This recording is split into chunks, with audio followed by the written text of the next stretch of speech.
been a few months since we've made a video, and that's because the car's been in paint.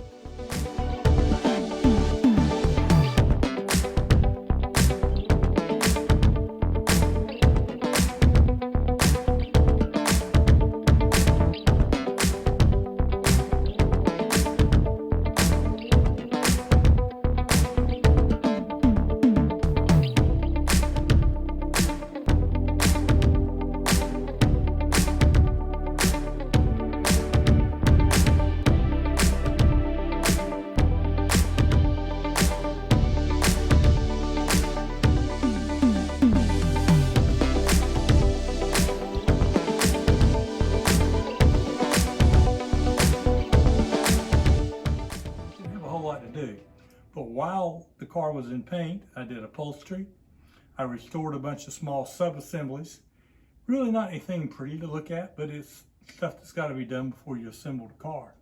So the radio's done, the dash is done, the seats are done. What else is done? The door latches are restored.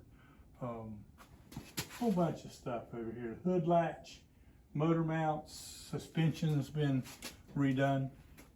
And it's all ready to go back in. So what we have, if you look around, and we'll see the whole thing later, there's a bunch of blue in here tonight. And the reason that is because the car's been painted. Got the car back from paint yesterday. It's been painted probably 4 or 5 days. So the paint's fairly well cured. So I'm just putting a few things together. Put the scoop in because that looked like it was going to be easy.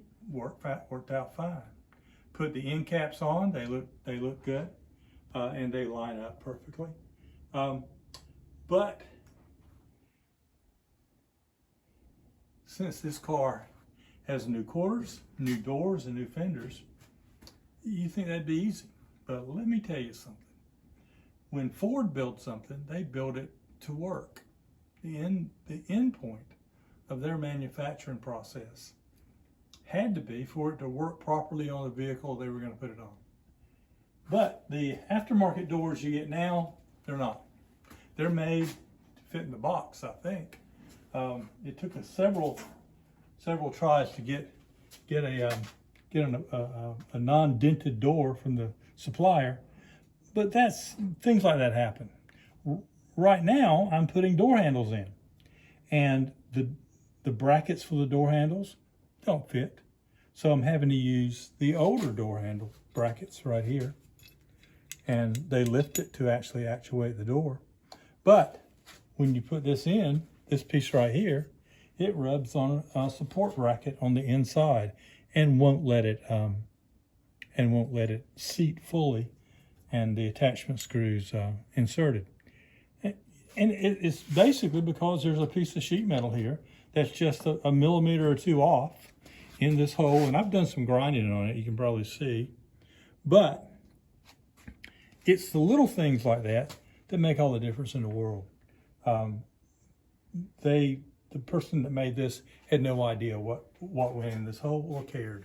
But that's sort of the fun, and I do use the word fun loosely, when assembling a car like this after you've done it using a lot of reproduction parts. It'd be very expensive to take the existing door handle, which I don't have with me, it's on the other side, send it off, have it stripped, filled in, re-chromed. Very expensive.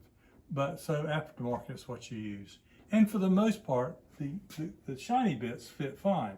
But in this door, right where it goes in, and it's different than the other door. This piece of metal is in the proper place on the other door, so the handle fit fine. I'll show you that one. As a continuation of our previous thought, here's the passenger side installed. Went in, no problems, looks good, works good. Like I said, a little piece of metal inside the door, a brace on the corner. It's properly placed. The one on that side slipped a little bit when they welded it, and it causes a problem. Will I fix it? Yeah, we'll get through it. It's not a big problem, but I'm just starting this process. And I'm tripping up here a little bit, so it's a little frustrating. Anyway, you look around you can see some more blue. Fenders, mirrors. We are installing the racing mirrors as opposed to the one chrome mirror on the outside of this car. The holes are pre-drilled. The weld nuts have been inserted and they're tight. The hood scoop has been painted. Got the shield, the grate, and the turn signal lights installed. It's ready to go on the hood, which is in another garage. Got the chrome on this one right there, and that'll complete out the front grille treatment. Let me see what else we've got here. Racing mirrors we're putting on the car. They mount here. We'll put one on the right side. The weld nuts are already inserted, tightened, and a screw was inserted in them so paint would not get in them and block the threads. So both sides we'll be putting those on, just so it's something I can say I accomplished. But other than that, all the parts are done for the car. There's some paint.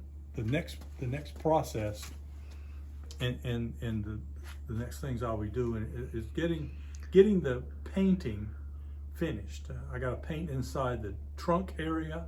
I got to make sure the overspray is right underneath, and we will paint the black up on the front of the engine bay.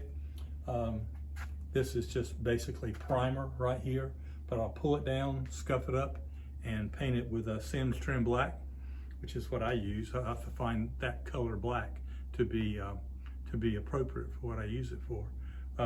And it's easy to spray. But we'll get that done. Then we'll start assembling the suspension, fuel lines, brake lines. All those are around here somewhere, hanging from a garage door support. We'll put those on, brakes, get those done, and then finally we'll get it on its wheels, put the rear end under it, get it on its wheels, and then the last thing we'll do mechanically is we'll put the engine in it with the clutch attached, and then we'll put the transmission in it and drive shaft and go on back to the rear end. That'll be done. Then we'll move on to the electrical part of it. We have new wiring harnesses on the front and the back. The wire harness for the dash is the one that was that I reused. It hadn't been butchered up a whole lot, so it's going to do well, I think. But we'll do those, get the headlights working, get all the lights working, test it, and go from there. But this is going to be a fairly long process for me, because basically I'm not in a hurry. Two, I'll try to keep you informed. We'll start doing videos probably once a week of what I've done, probably brief explanations of what I'm doing and going to do. I do appreciate you coming back. I know it's been a while, and I do appreciate you watching. We really do. Thank you very much.